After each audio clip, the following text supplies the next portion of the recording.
everyone, I'm Stephanie Nash with Inkspireme.com, and today I have a buckle card for you. This was created for the Fancy Fold Design Team blog hop, and the challenge was to create a card using the buckle fold, which I had never seen before. And so as you can see, the card actually has a buckle on the front. So we are going to go ahead and recreate this so you can see how easy it is to duplicate. So let's go ahead and get started. The base of the card is a sheet of cardstock. In this case, it's basic black, and it measures 4 1/4 inches by 9 3/4 inches. And I've gone ahead and scored it at 5 1/2 inches and folded that in half. So that's going to create the base. Next, we have the buckle itself, which I'm using Rich Razzleberry, and it is 2 1/4 inches by 6 1/2 inches, scored at 1 1/2 inches, and this is going to create that buckle across the front. Next, we have the layer of Designer Series paper, and this is the Parisian Blossoms Designer Series paper. It's found in the new mini catalog, and I don't know if the camera's picking that up, but it does have some foil accents, so it is a specialty paper. And it is part of the Parisian Blossoms suite. So this layer is 2 inches by 3 3/8 inches, and that's going to go on top.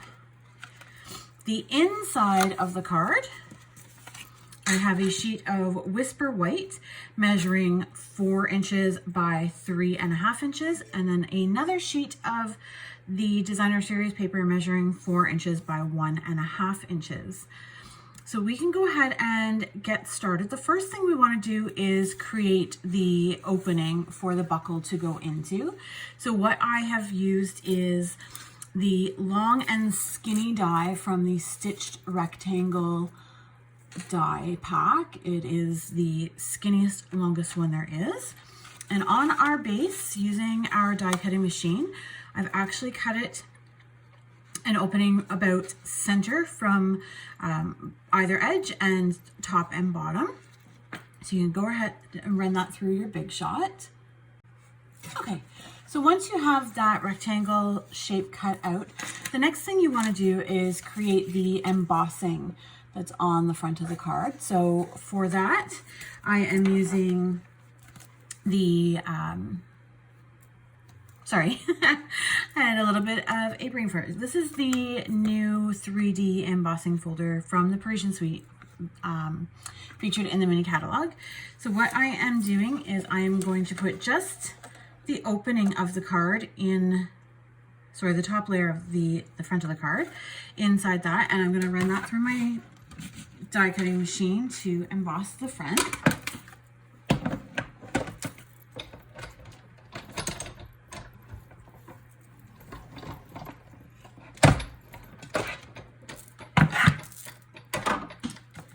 All right, so there is our embossed front.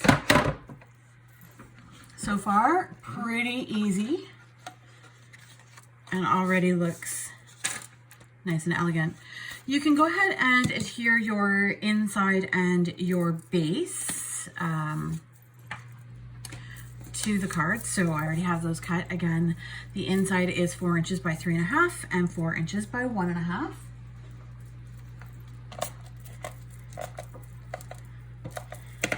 See, I have a dimensional backing stuck.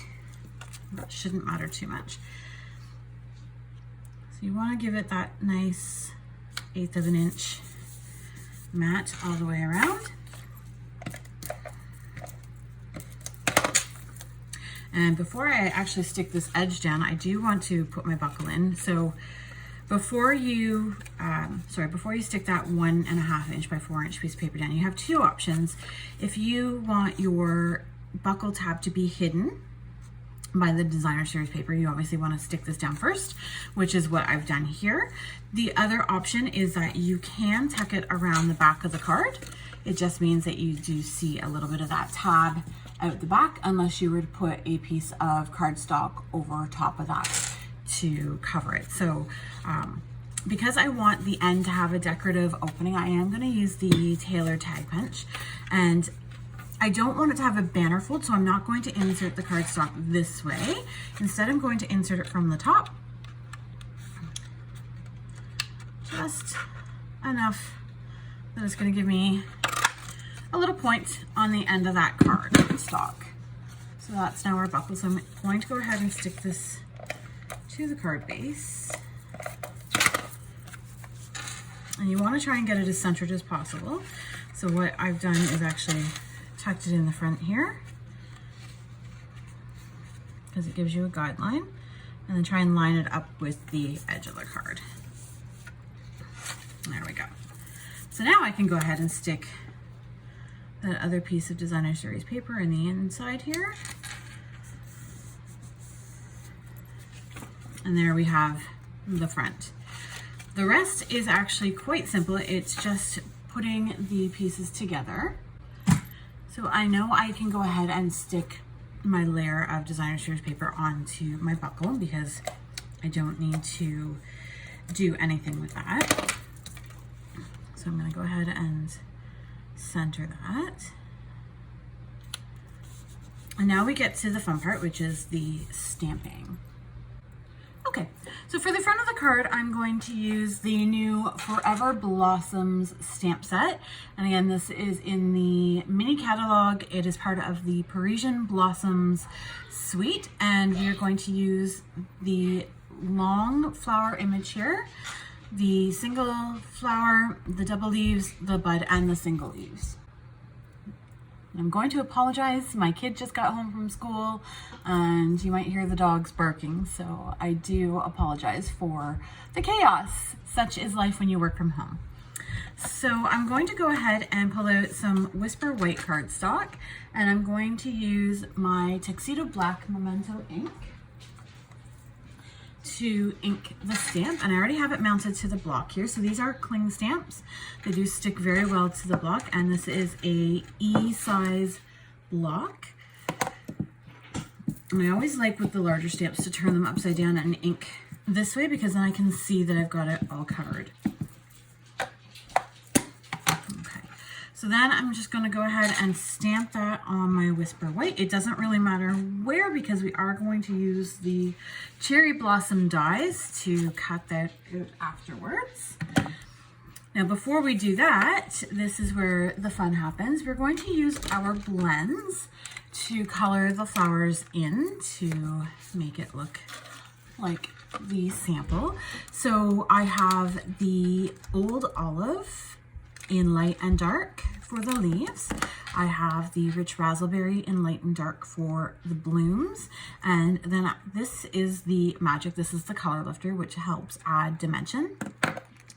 So I always like to start with the darker color and then blend with the lighter. It is a personal preference. There is no right or wrong. You can do it either way. What I like about this image is it already has some of the shading to give texture to the image. So what I'm going to do is come in with the darker color where that shading already is included in the image. You can go as much or as little as you want. Again, there is no right or wrong, and every piece is going to look a little bit different. So I'm just going to add some color.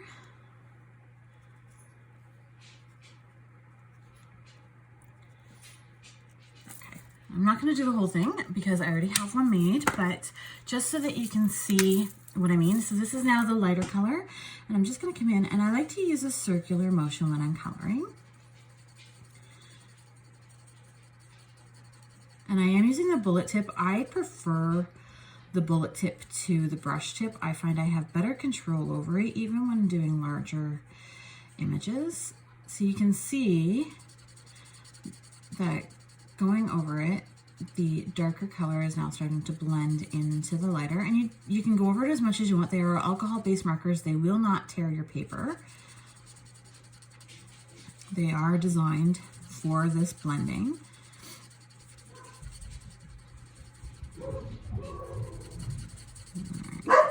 Oh, sorry, there's the dog barking. Okay. So you would just continue coloring until the image is completely done. Same with the Old Olive. And then as I said, the color lifter is where the magic happens. So it helps add additional dimension to your blooms. So we've gone in, we've blended the light and the dark. So now you can highlight wherever you want to give additional dimension. And again, no right or wrong. It does take a little bit for the color to lift, so if you don't see immediate reactions, step away, let it do its thing, and then come back to it. You can see that it is already starting to work and changing the color a little bit,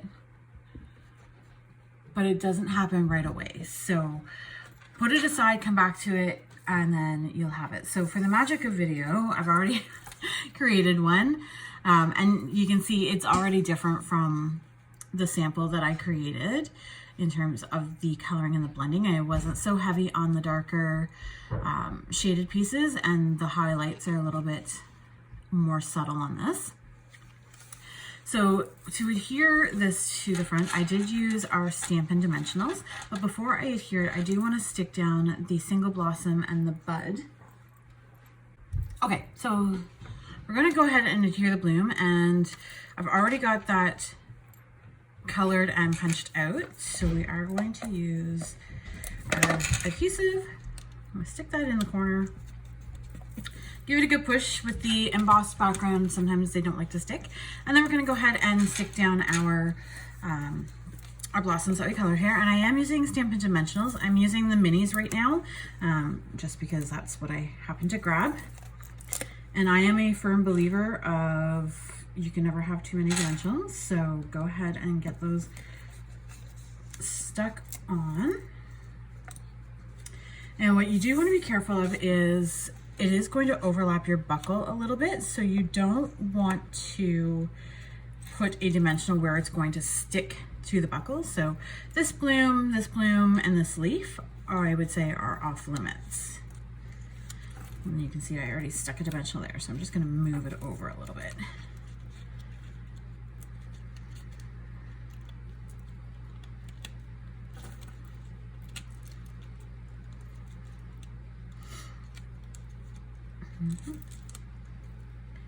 All right, dimensionals are all on. We're going to go ahead and peel the backs off. As you saw earlier, I tend to get these backs everywhere and find them at the most inopportune times. I've even found them stuck to my dog's nose. She wasn't very happy about that. Have you ever found backs of dimensionals stuck in odd places or other embellishments? I do find rhinestones from time to time stuck to things that they really shouldn't be stuck to. All right, so now we've got all our backs off. So you can just play with that to get the placement where you'd like it.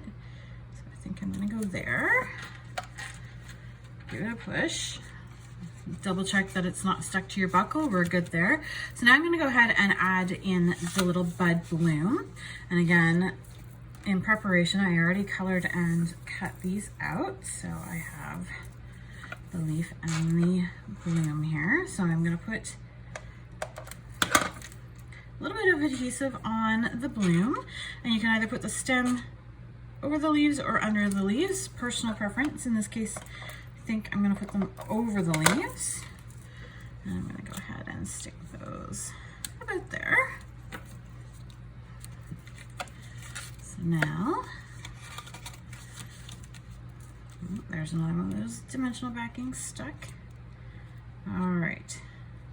So to finish this off, we do want to put our sentiment on the front. And again, we're using the Forever Blossoms, and I'm going to use the Always and Forever. And I am going to heat emboss it. So I'm going to pull out a piece of basic black, just a scrap. You can see I've already used this for one. And I'm going to pull out the embossing buddy. I'm just going to run it across my paper. This eliminates any static and prevents the embossing powder to sticking where you don't really want it. I'm going to grab our stamp and the Versamark ink. Now this is it leaves like a watermark image, and you can use it for other than embossing, but in this case, this is what we're using it for. It does also have a little bit of a sticky texture to it, which is what the embossing powder sticks to. So I'm going to use the gold embossing powder, and I'm just going to sprinkle a little bit on top of what I've stamped. Flick to make sure you get all the excess off, so you can see there the powder stuck to the image. And then I'm going to pull out our heat tool to set that. First, I'm going to put my lid on my powder so I don't emboss the entire pot. And I will be right back because this gets very loud on camera. Okay, I'm back. So off camera, I did emboss that with our heat tool, and you can see now that it has this beautiful metallic finish and it is raised, giving it some additional texture. So now what I want to do is I want to cut that out, and I'm going to use the painted labels dies from the mini catalog as well, and this is the shape we're going to use. I think it actually works very well. So we're going to use our die cutting machine and we're going to cut that out. And of course I didn't stamp straight, but I can correct that while I'm cutting out the image. And I am using the magnetic platform, my well-loved cutting plates to create that sandwich. And I can share with you that there is a new die cutting machine coming from Stampin' Up. It will likely appear in the 2020-2021 annual catalog, which comes out in June. I don't have any additional details as of yet, but as those details come out, I will be sure to share them with each and every one of you. So there we have our label. And I'm going to go ahead and use dimensionals to adhere that to the base once again. So let me pull out my dimensionals.